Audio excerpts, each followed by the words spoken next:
ನಮ್ರತ ಅವ್ರ ಬಗ್ಗೆ ಅನಿಸಿಕೆ ಏನು ನಿಮ್ದು? ಏನಿಲ್ಲ, ಒಳ್ಳೆ ಅನಿಸಿಕೆನೇ ಇದೆ. ಅದು ನನ್ನ ಮಗ ಇಷ್ಟಪಟ್ರೆ ಓಕೆ. ನಮ್ದೇನಿಲ್ಲ, ಫುಲ್ ಫಿಕ್ಸ್ ನೀವು. ನನ್ನ ಮಗ ಓಕೆ ಅಂದ್ರೆ ನಾನು ಓಕೆ. ಅಲ್ಲ, ನಾವು ಇಷ್ಟೆಲ್ಲ ಕಷ್ಟಪಟ್ಟಿದ್ದು ನನ್ನ ಮಗನಿಗೋಸ್ಕರ, ಅವ್ನು ಚೆನ್ನಾಗಿರ್ಲಿ ಅಂತ ಎಲ್ಲ ಅಪ್ಪ ಅಮ್ಮನೂ ಅದಕ್ಕೆ ಮಾಡೋದಪ್ಪ. ಈಗ ಅವನು ಖುಷಿಯಾಗಿರ್ತಾನೆ ಅಂದ್ರೆ ಓಕೆ, ನಮ್ದೇನು ಅದರಲ್ಲಿ ಬೇರೆ ಏನು ಇಲ್ಲ. ನಿಮ್ಗೆ ನಂಬಿಕೆ ಇದೆಯಾ ಮಗ ಯಾವಾಗ್ಲೂ ಒಂದು ಬೆಸ್ಟ್ ಚಾಯ್ಸೇ ಮಾಡಿರ್ತಾನೆ ಲೈಫ್? ಹೌದು ಹೌದು.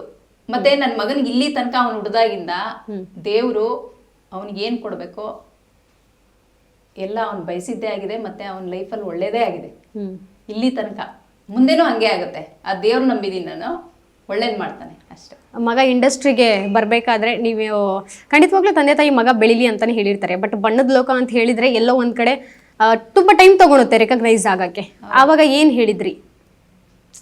ಅಂದ್ರೆ ಅವ್ರ ಅಪ್ಪ ನನ್ನ ಸ್ವಲ್ಪ ಇದಿತ್ತು, ಫಿಲಮ್ ಇಂಡಸ್ಟ್ರಿ ಅಂದ್ರೆ ಇದಾಗ್ತಿರ್ಲಿಲ್ಲ. ನನ್ನ ಮಗನ ಹತ್ರ ಹುಡುಗಿ ಆಗಿದ್ರೆ ನಾನಂತೂ ಒಪ್ತಾ ಇರ್ಲಿಲ್ಲ, ಚಿನ್ನು ನೀನ್ ಹುಡುಗ ಆಗಿರೋದಕ್ಕೆ ಓಕೆ ಅಂತಾನೆ ಹೇಳಿದ್ದು.